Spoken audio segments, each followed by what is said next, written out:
Why does learning a new language increase brain gray matter? Have you ever wondered how learning a new language can actually change your brain?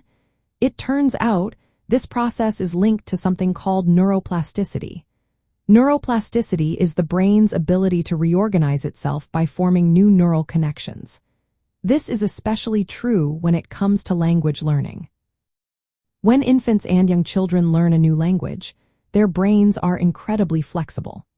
This flexibility allows them to create new pathways in response to their experiences. As they learn, the brain regions involved in language processing, memory, and cognitive control become more active. This activity leads to structural changes in the brain, particularly in areas that are responsible for language and executive functions.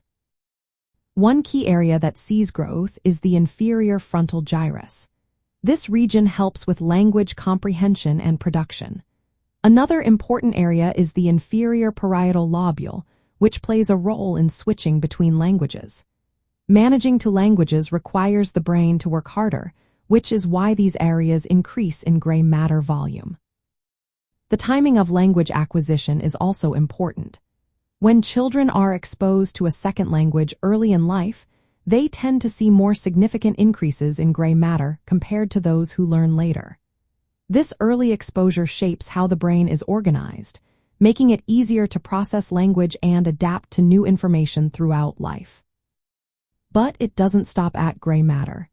Learning a new language also affects white matter, which consists of the brain's communication pathways.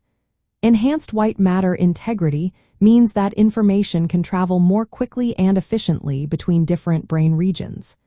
This is a great complement to the structural changes happening in gray matter.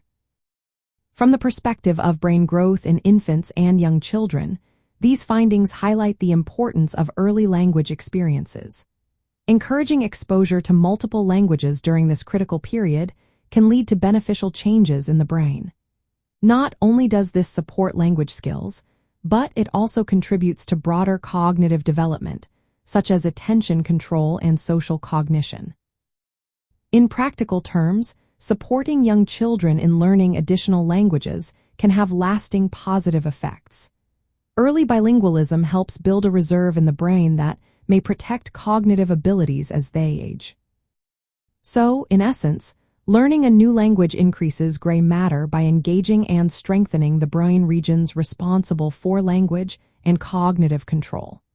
This process is especially impactful during early developmental periods when neuroplasticity is at its peak.